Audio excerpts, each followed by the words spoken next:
Yet, this was not a foregone conclusion for the Final Fantasy series.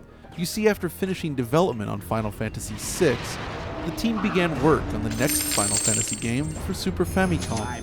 It would still be 2D and take place in New York in the year 1999, focusing on a detective known as Joe. This singular shot from the Final Fantasy 25th Anniversary Ultimania book showcases what it might have looked like.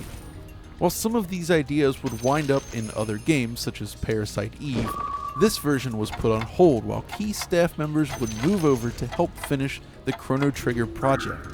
With the next generation looming, however, Square began to consider how its RPGs might translate to new consoles, specifically in 3D. This led to experimentation, and ultimately, this now famous demo. Using characters from Final Fantasy VI, Kazuyuki Hashimoto spearheaded a team which would build a demo using Silicon Graphics technology. Known as Final Fantasy VI, the interactive CG game, the demo was created using Alias Power Animator and Soft Image 3D using powerful SGI workstations, similar to Rare's Donkey Kong Country released in 1994. The difference here is that this was a demo designed to be played in real time using an actual SGI workstation. Commands were issued using a mouse, resulting in characters engaging in battle in full 3D. This demo was showcased at SIGGRAPH 95 and left quite an impression on those that saw it. But this demo was often mistaken as the next installment in the series for Nintendo's next-generation Ultra 64. It only made sense though. Nintendo was building its next console using SGI technology, so surely this is the next generation Final Fantasy, right? Well, after putting early hardware to the test, the team determined that Nintendo's next-generation console wasn't well suited to the type of game they intended to create, and it was dropped in favor of a new competitor in the console space, Sony's PlayStation. The hardware fit their objectives, and its appearance on PlayStation would also help elevate that platform. And thus, in the latter half of 1995, development of the game resumed.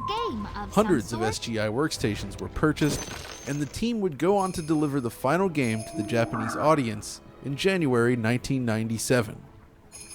As expected, it was a hit, with more than 2 million copies sold in its first few days on the market. Yet despite this immediate success, the real challenge was still to come, launching Final Fantasy VII in the US and Europe. Leading up to this release then, it was decided that the game would be named Final Fantasy VII in Japan, even though only 3 numbered entries existed in the West at this point. A bold move perhaps, but one that helped synchronize the series worldwide. Thanks to a publishing deal, Sony and Square would work closely together on marketing and building hype in the West. Leading up to release, magazine articles teased its impending arrival. Pouring through issues of magazines such as GameFan, readers would be greeted with beautiful screenshots, artwork, and additional details on its upcoming release. The vibrant 3D graphics were tantalizing and served as a huge selling point, something that would be utilized in the commercials showcasing the game's pre-rendered cinematics, promising players that perhaps have never played an RPG with spectacle, a movie-like experience. The most anticipated epic adventure of the year will never come to a theater near you.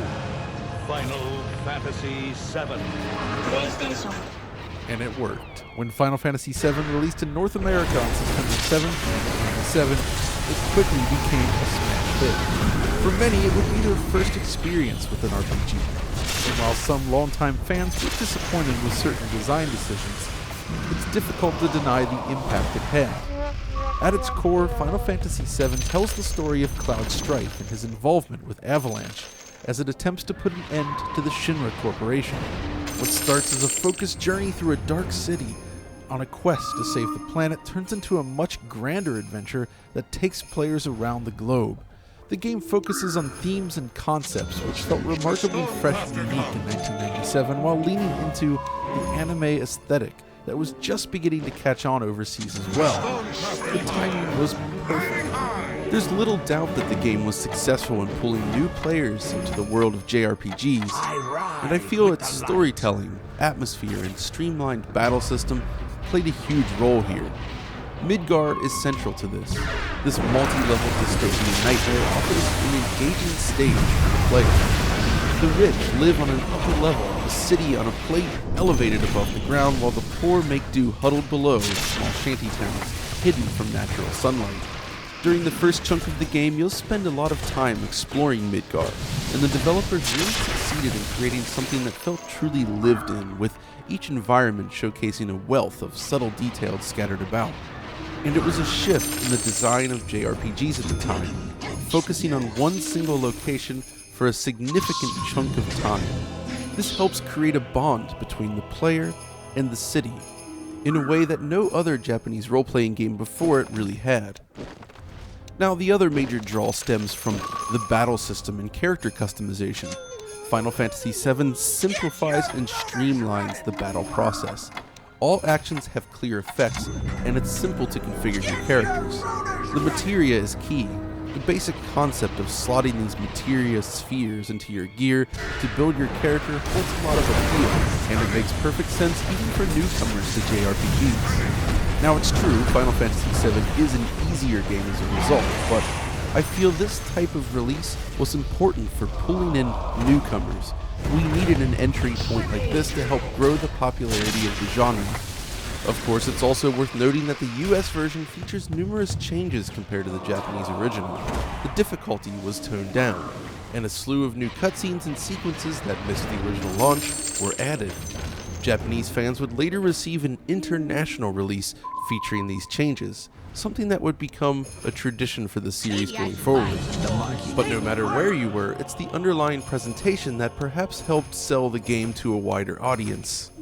FF7 leveraged existing concepts in a smart way, taking full advantage of the CD-ROM format and the PlayStation hardware itself.